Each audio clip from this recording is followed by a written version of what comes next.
Welcome to Ink to Gold, a Pages of Possibilities podcast. I'm discussing Steve Black's article. What are the benefits of journaling for entrepreneurs? Glad to be here for this one. Yeah, so imagine two founders. They have the exact same product, the exact same target market, and, the exact same starting capital. Right. 5 years later, one is barely making payroll, just constantly stressed, while the other is quietly preparing for this massive 8-figure exit. It's a classic scenario, really. It is. And according to Steve Black's 40 years of analyzing entrepreneurial success, the core differentiator between those two founders, it often isn't raw intelligence. No, definitely not. And it certainly isn't who hustles harder, right? Yeah. It actually comes down to a 15-minute daily habit with a pen and a piece of paper. A pen and paper, it sounds almost too simple, but it's incredibly powerful. Exactly. And right out of the gate, we really need to set the mission for this conversation. Yes, let's do that. If you're an entrepreneur, a solopreneur, or a business owner tuning in, understand that this is not about inspirational fluff. Right. We're not doing vision boards today. Exactly. We are not talking about Dear Diary musings or tracking your mood or, manifesting your dreams through pretty cursive. Thank goodness. Right. We are taking a direct, highly actionable look at how to deploy a blank page as one of the most high ROI strategic tools in your entire business. Yeah, and the foundational premise that Steve operates from here is, well, it's incredibly stark, but it's backed by decades of observation. Tell me about it. Business owners who write about their businesses consistently and demonstrably outperform those who only think about them, period. Wow. Just by writing it down. Right, because they adapt faster, they allocate capital more efficiently, and they recover from massive setbacks with this strategic resilience that their competitors simply cannot match. So why is that? Why is writing so different from just thinking really hard about your problems?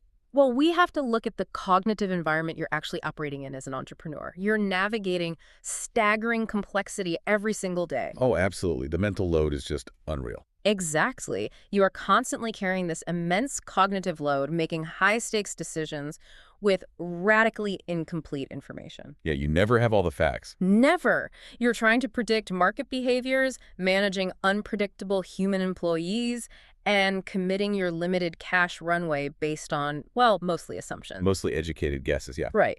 So writing is literally the only reliable mechanical way to force yourself to stop merely executing the tasks of the business and start rigorously examining how you are actually thinking about the business. Okay, let's unpack this.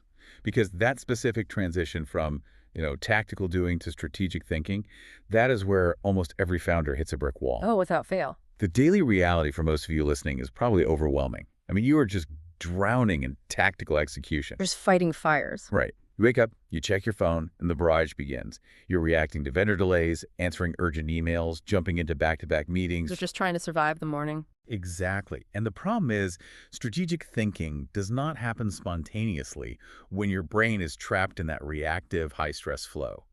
You literally do not have the bandwidth. No, you really don't. And cognitive science actually backs that up completely. Really? How so? Well, when you're in that highly reactive state, you're suffering from acute decision fatigue.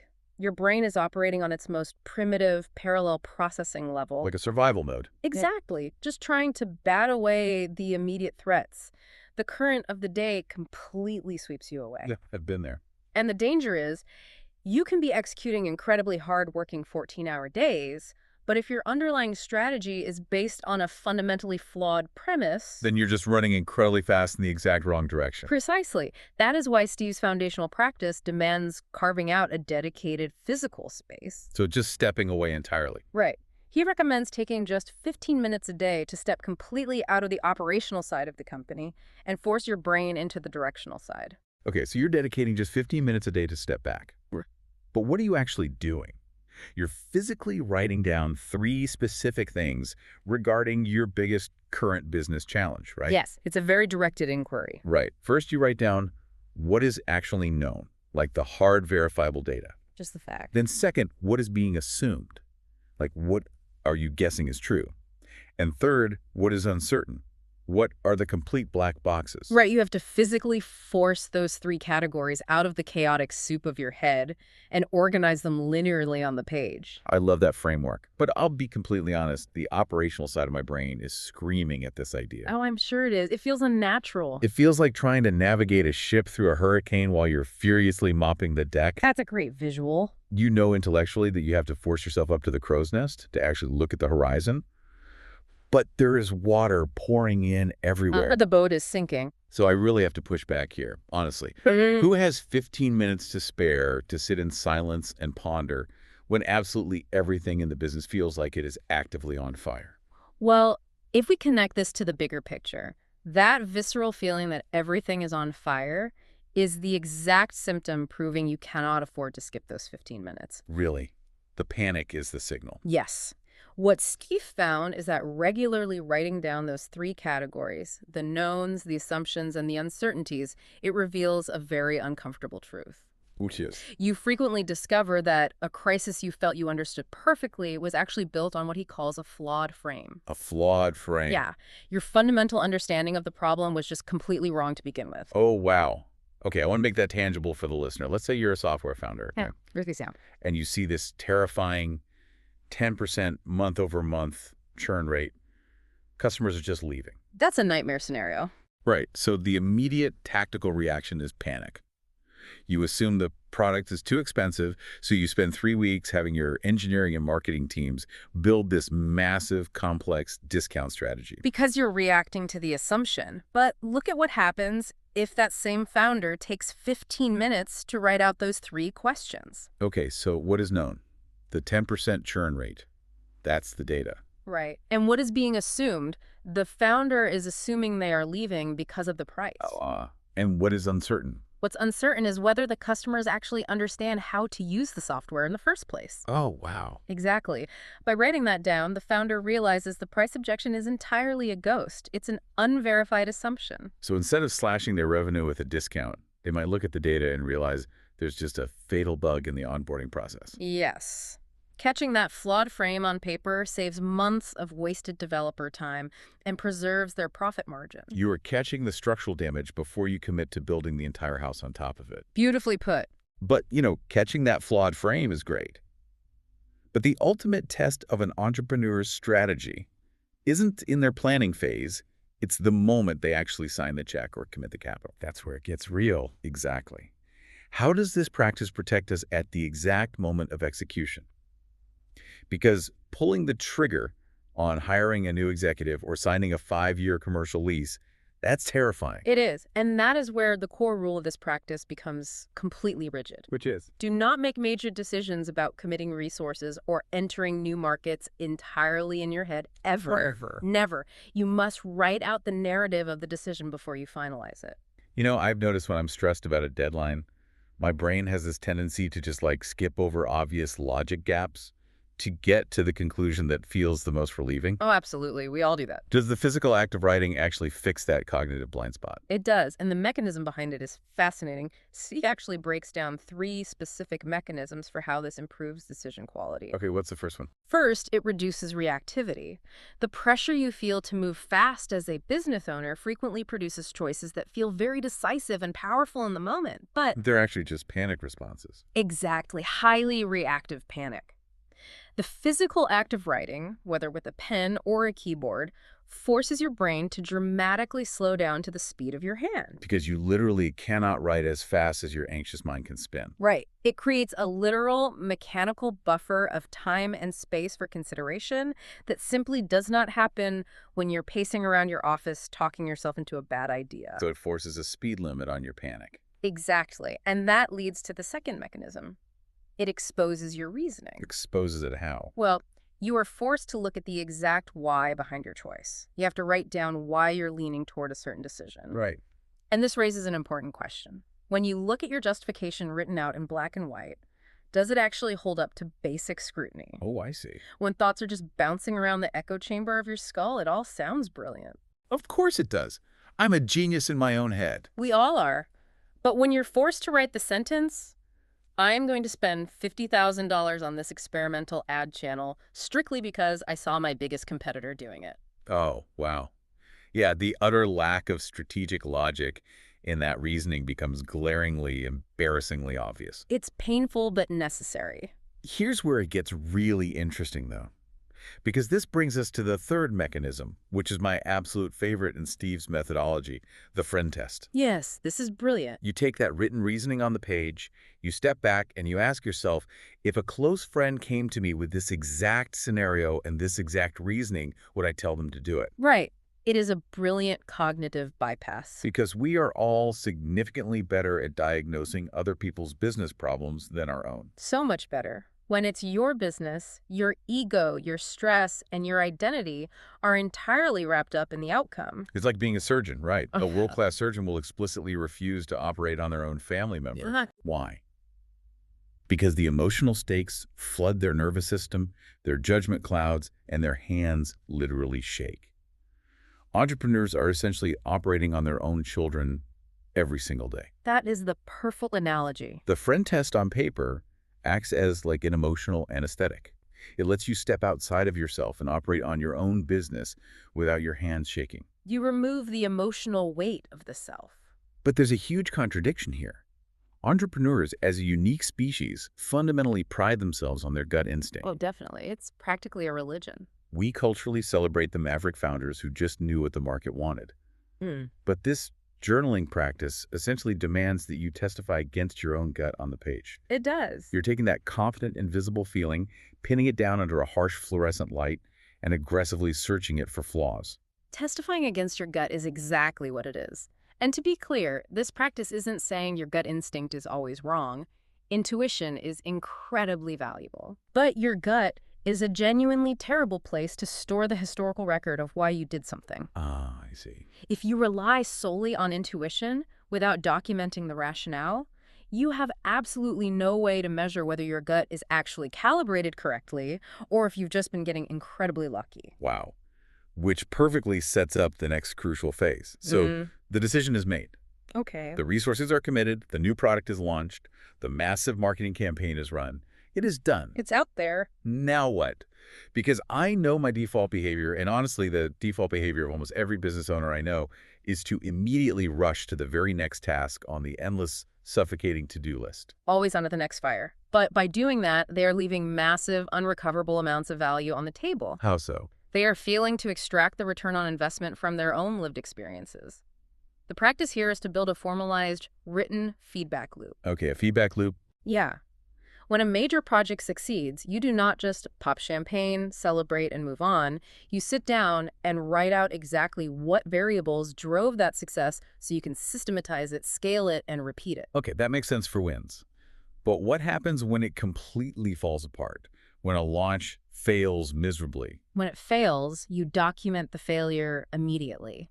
And you must do it on paper to circumvent a massive psychological hurdle that Steve refers to as defensive distortions. Defensive distortions. Yes, which is closely tied to what cognitive scientists call outcome bias. I know exactly what that feels like. It's when a new service launch completely flops, and within a week, you've somehow convinced yourself and your team that it was actually a great learning experience. Exactly. The rationalization begins. Or you say, well, the macroeconomic market conditions were just unusually weird that week. Nobody could have predicted it. Right. Your ego aggressively steps in to protect you from the acute pain of being objectively wrong. It's self-preservation. It is. If you only process your failures retrospectively in your head, your brain will literally rewrite the history of what happened. It alters your memories. It alters them to make you look better, or to make the failure seem completely inevitable and out of your control. But if you have that written record from before the decision, Where you documented your knowns and assumptions, you can look back and see the cold,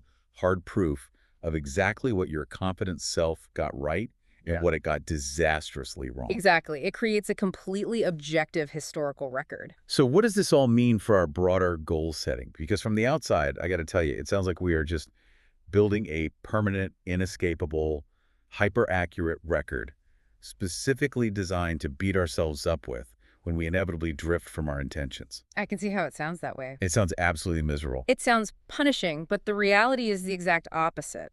It is not about self-flagellation. It is entirely about making the invisible gap between your intention and your action highly visible. Making the gap visible. Okay, right. Without a written journal, it is incredibly easy to set a bold quarterly goal, slowly and unconsciously drift away from it over 3 months because things got hard, and then construct a perfectly reasonable sounding narrative in your head about why that drift was completely acceptable. Or worse, you just quietly abandon the goal hoping no one on your team noticed, including yourself. Exactly. The journal creates absolute accountability with no audience required. When you write down your intentions and systematically return to read them, you are forced into profound self-honesty. Nowhere to hide? None. And here is the crucial nuance Steve highlights. Sometimes you read it and realize you are drifting because you're just being lazy or undisciplined. Ouch! But true. But other times you realize you're drifting because the goal itself actually no longer makes sense. Right. The market circumstances have totally overtaken the original intention. Exactly. New data has emerged. The journal allows you to consciously realize that shift and actively, purposefully revise your goals based on that new data, rather than just passively letting them slide away into nothing. Oh, that's a huge difference. It is the fundamental difference between consciously steering your ship in a new direction because you see a storm and just falling asleep at the wheel and hoping you don't hit the rocks. Conscious revision versus passive drift, I love that. But it also requires a level of relentless self-honesty that, frankly, can be incredibly exhausting. It is draining. Which brings us to a part of the entrepreneurial reality that simply doesn't get talked about enough in the hustle culture ecosystem: protecting the asset. And in the context of your business, the ultimate asset is you, the founder. You are the single most critical point of failure in the entire operation. Yes. Constantly confronting your own assumptions, tracking the gap between your intentions and actions, carrying the heavy responsibility for your employees' livelihoods, worrying about your customers, agonizing over cash flow. It brings a crushing emotional load. An immense load. The intense highs and lows of entrepreneurship can happen in the exact same afternoon. You might close a massive company-making client at 1 p.m., and at 3 p.m. you get an email that your key overseas supplier just went bankrupt.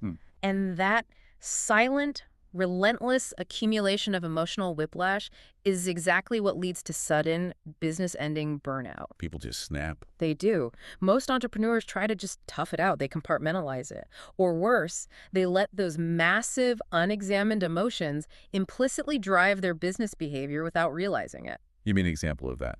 Well, a founder might get secretly terrified about a dip in cash flow. So without consciously processing that fear, they suddenly start micromanaging their top-performing sales team, criticizing small expenses, and utterly destroying company morale. Because the unexamined fear is steering the ship. Exactly. So the tactical practice here isn't just about strategy, it's emotional regulation. You have to write out your stress, your deep disappointments, and your borderline irrational anxieties. Get it out of your head. Right. You put the fear on the page to physically reduce its grip on your nervous system. You are systematically examining what you are feeling and why you are feeling it. A journal is one of the most efficient tools in the world for processing this psychological load because it asks absolutely nothing of anyone else. That's a great point. You don't have to burden your spouse at the dinner table with it. You don't have to terrify your management team with your doubts. And you can do it at 2 in the morning when the anxiety wakes you up. There is a specific exercise Steve mentions for calibrating your perspective when the daily noise of running the business just gets too overwhelmingly loud, and it absolutely blew my mind. Oh, the look back exercise. Yeah. He says you should set a recurring calendar event to go back and read your journal entries from exactly 6 months ago. What's fascinating here is the undeniable pattern this specific exercise reveals. When you force yourself to read those 6-month-old entries, you consistently find 2 highly illuminating things. What's the first one? First, the massive, catastrophic, world-ending worries that were keeping you awake at night 6 months ago almost entirely resolved themselves. They were just temporary noise. It's hilarious and humbling. I mean, you literally can't even remember the name of the software vendor you were so stressed about losing or the minor client complaint that ruined your entire weekend. It totally puts the ego in check. And the second thing. Second, the truly important fundamental structural developments that actually move the needle in your business over the last 6 months were usually things you barely noticed at the time. Wow. You probably wrote about them as a complete afterthought at the bottom of a page. It brilliantly separates the genuinely important from the merely urgent. Because when you are deep in the trenches of daily operations, the perspective distortion is incredibly real. It's like looking through a funhouse mirror. Right.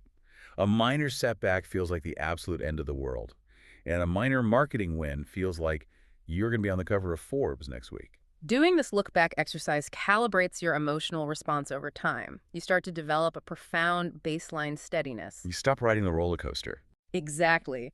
When a brand new, terrifying crisis pops up today, your brain immediately remembers that the crisis 6 months ago felt exactly like this, and it turned out completely fine. You don't panic, you don't make rash decisions, you just systematically work the problem. And that baseline steadiness, that rare ability to read the situation accurately without the emotional volume turned all the way up to 10, leads us to the ultimate long-term payoff of this entire framework. The big picture. Right. Yeah. If you actually commit to maintaining these practices over the years, if you step back for 15 minutes daily, force your resource decisions to slow down to the speed of a pen, rigorously extract lessons from failures, and manage your heavy emotional load on the page, what are you actually building? You're building a compounding asset, and compounding is a concept every entrepreneur understands intimately. Oh, yeah. Unlike a single, flashy marketing campaign that spikes your revenue for a week and then fades to zero, or a quick sales tactic that stops working when the algorithm changes, a journaling practice gains exponential value the longer you hold it. Because your 100th entry is deeply informed by the historical pattern recognition of the 99 entries before it. Exactly. The early investment of 15 minutes a day feels incredibly modest. Frankly, it might even feel frustratingly slow and unproductive during the first month. Definitely will. But the return over a 5 to 10-year horizon is staggering. You are compounding your own self-knowledge. You are compounding your strategic judgment. You are quite literally writing and building a masterclass on your own specific business, authored by you, for you. It becomes the ultimate proprietary data set. Nobody else in the world, none of your competitors, has access to the brutally honest, thoroughly documented history of your specific entrepreneurial mind navigating your specific market challenges. And that creates a cognitive competitive advantage that cannot be copied, bought, or stolen. So before we wrap this session up, I want to leave you with a final provocative thought to mull over today, one that looks beyond your current day-to-day struggles. A great way to close. Consider what happens when the day finally comes for you to exit. When you sell the business, or when you step down to pass the torch to a new CEO. You aren't just handing over a balance sheet, a list of client emails, and some software code. No, you're handing over so much more. Because of this journaling practice, you are handing over a decade-long, meticulously documented masterclass of your own strategic mind. You are passing down the historical DNA of how the company survived its hardest moments. That's incredibly valuable. That historical asset, that transition document, it mitigates so much key person risk that it might actually be worth more to a buyer than the company's intellectual property itself. Consider what hidden, unexamined assumptions might be secretly dictating your biggest business bottlenecks right now, simply because you haven't forced them out of your head and onto a page. That is the ultimate realization of value. It proves the business is built on a recognizable framework of judgment, not just the founder flying by the seat of their pants. Exactly. What would become clearer in your business if you stopped reacting and wrote about it first? That's the practice. Try it this week and see what happens. Subscribe to get notified when new episodes drop, and visit pageofpossibilities.com for more journaling practices designed for entrepreneurs. Link to the full article is in the description.